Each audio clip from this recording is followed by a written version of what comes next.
Hello mga kababs! Ako ang inyong Master Barber, aka Fake Barber. Welcome to Usapang Gupit Episode 3. Ang ating tutorial ngayon ay low fade with our kababs. Hello mga kababs! I'm Lex Garcia, your model for today. Let's go! Okay, di na tayo mga kababs. Episode 4. Okay, gamit tayo ng Babyliss trimmer para sa badline natin. Yan. Medyo kayong tataas masyado. Kasi pag blending yan, depende sa nipis ng client yan. So, ibald na natin. Dahan-dahan. Tapos, yung likod, kailangan kasi may natitira sa ilalim yan. Yung pinakababa ng batok.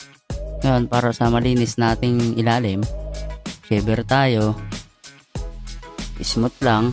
Hindi kakadain kasi minsan nag-i-irritate yung balat eh. Pag yung napapabaon. Yan.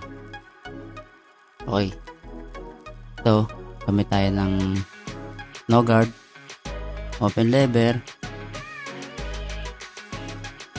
Yan. Hagod-hagod. Flick out mo lang. Tapos yung motion mo, kung itataas masyado.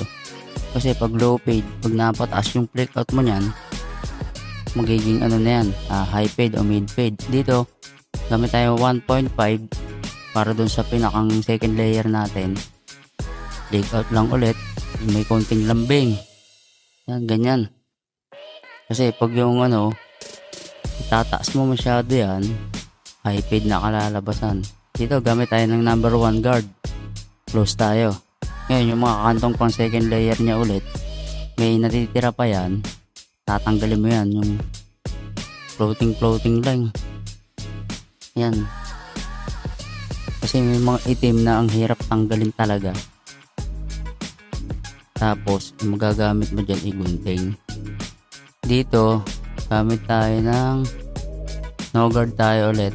Tapos, yung pinag-bald line na niya, tatanggalin mo lang yung mga pinakang kanto. Konting-konti lang, huwag may tataas. Kasi pag napataas yan, pag umuha, hahabol ka na ulit. Ang hirap habulin nun. Dito, 0.5, close, open, up, open. Para malaro mo yung guard.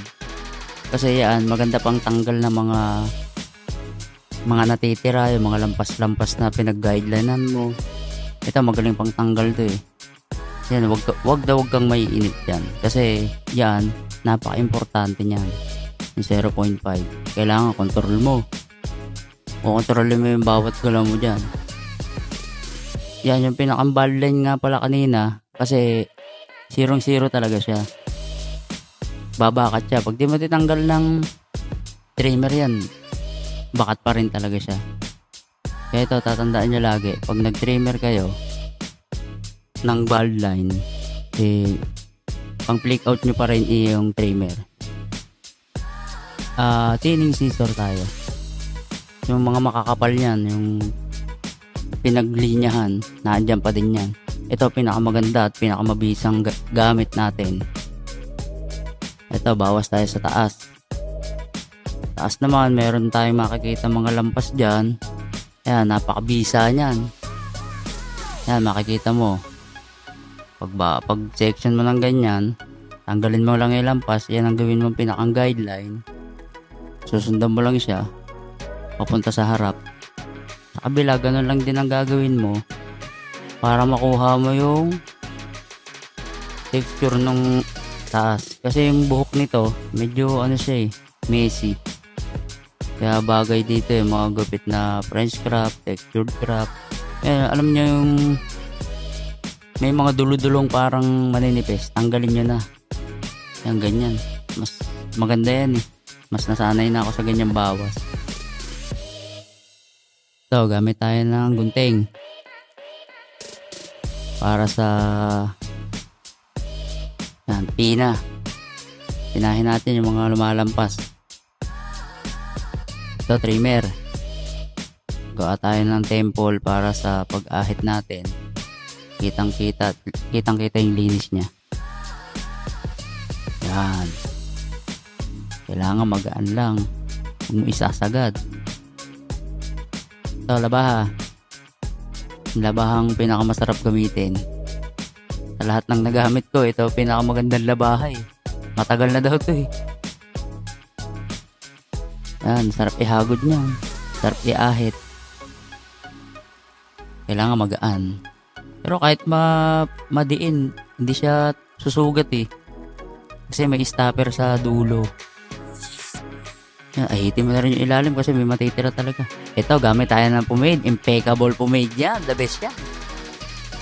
Padating na yan. Kailangan nyo nang bumili niyan. Nakakadagdag ng gandang lalaki yan. Kita niyo itong ginupitan ko. Pogi na, lalo pang pumogi. Diba? Yung model natin talaga may dating eh. May maangas eh. Kita nyo mamaya. Ayan na. Ayan na. Kitang-kita nyo oh. Nakasalamin pa yan.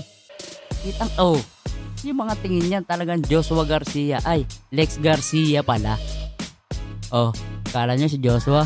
Lex Garcia yan. Mga kababs, thank you for watching our episode 3 tutorial video na low paid. See you next week mga kababs for our Usapang Gupit episode 4. Signing out ang inyong Master Barber, Mike Coronel. Peace out.